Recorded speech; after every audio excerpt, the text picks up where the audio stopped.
Bonjour à tous et bienvenue dans un nouvel épisode de Assistech. Aujourd'hui, pas de smartphone, mais bien un téléphone, le Alcatel One Touch 2012D, téléphone très classique.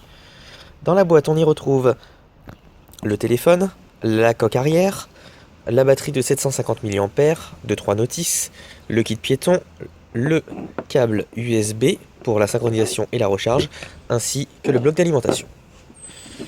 Au dos de l'appareil, on peut donc y mettre deux cartes SIM ici, une micro SD allant jusqu'à 8 Go, ainsi qu'évidemment la batterie. Sur les côtés, tranche de droite, on retrouve volume plus, volume 1, ainsi que le micro USB.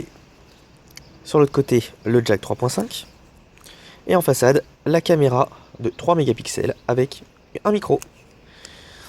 On y retrouve, en l'ouvrant, un écran de 2,8 pouces, avec évidemment le clavier téléphonique et les fameuses touches décrocher, raccrocher. Et voilà, une fois la batterie et la carte SIM installées, on va pouvoir procéder au premier démarrage de l'appareil. En espérant, comme d'habitude, qu'il y ait un petit peu de batterie.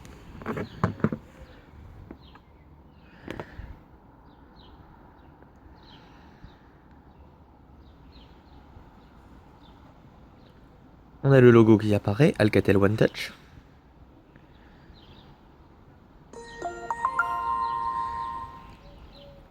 Avec le slogan Smart Move. Donc on va pouvoir commencer la configuration. Donc oui, Paris, la bonne question, quelle heure il est? 16h31.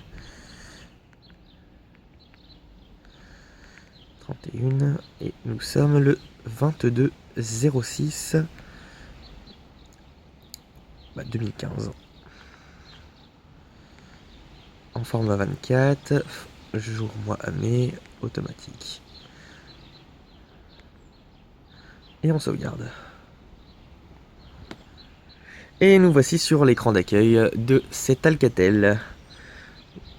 Insérer carte SIM 1, insérer carte SIM 2. Donc déjà, j'ai dû mal insérer la carte SIM.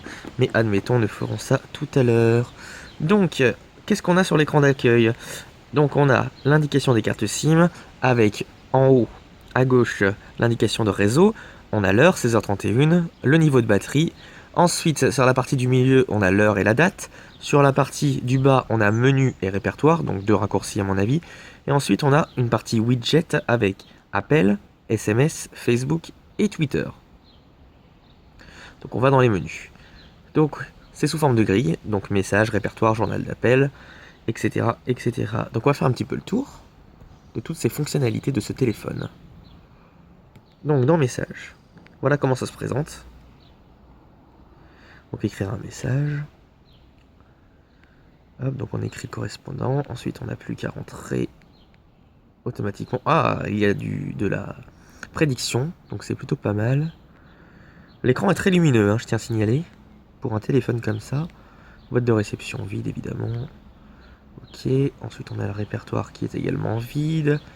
Donc qui se présente comme ça. Ok, le journal d'appel qui va bien sûr être vide également. Donc on a un accès à Facebook et Messenger. Par contre, pas de Wi-Fi dans ce téléphone, donc il faudra forcément utiliser la connexion Edge qui va donc être très très lente. Et attention au surcoût aussi de votre opérateur. Donc on a Facebook, Messenger, Twitter. On peut avoir un raccourci pour avoir plus d'applications. Certains jeux qui sont préinstallés, dont Asphalt 6 par exemple. Les applications, donc vide. Appareil photo. Ouh là là, je suis allé bien vite. Appareil photo ici. Donc de 3 mégapixels on l'a dit. Donc on peut faire du zoom. Et qu'est-ce qu'on a comme option? Enregistrement vidéo, mes images, la taille de l'image. Ah oui, donc on peut même la régler sur du 2048 par 1536. Donc on peut faire quand même du 3 mégapixels. Directement ici. Mode capture, qualité, retardateur, mode nuit, fréquence.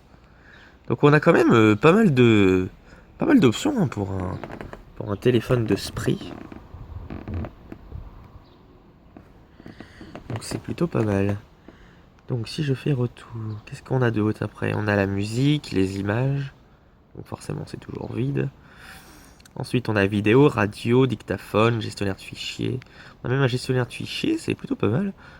Comme on peut mettre une carte micro SD.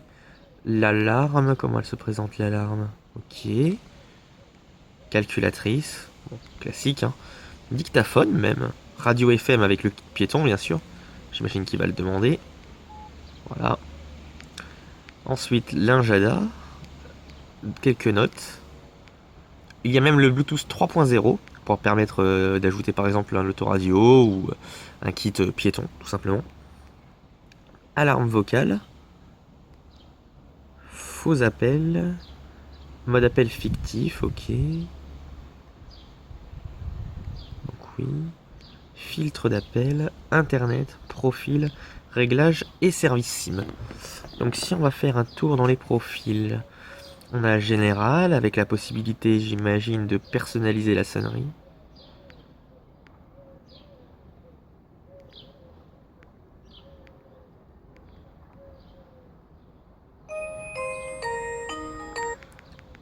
Donc on a quand même pas mal de sonneries, hein.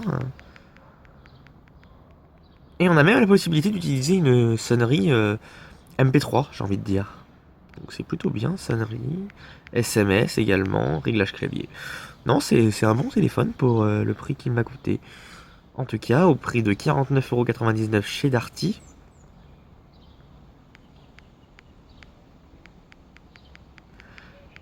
Donc en conclusion de ce téléphone, pour le moment il m'a l'air prometteur. Je vais juste regarder le problème donc du coup de carte SIM, si c'est moi qui l'ai mal inséré ou si tout simplement il ne la reconnaît pas. Et puis je vous tiens au courant. Voilà, c'est tout ce qu'on pouvait dire pour ce téléphone. Je rappelle le Alcatel One Touch 2012D, disponible à peu près partout, j'ai envie de dire, au prix de 49,99€ chez Darty aujourd'hui, lundi 22 juin 2015. N'hésitez pas à un pouce bleu si vous avez aimé la vidéo. Si vous avez des questions, n'hésitez pas à les poser en commentaire, j'y réponds. Et n'hésitez pas également à vous abonner pour être notifié de mes prochaines vidéos. Allez, ciao ciao!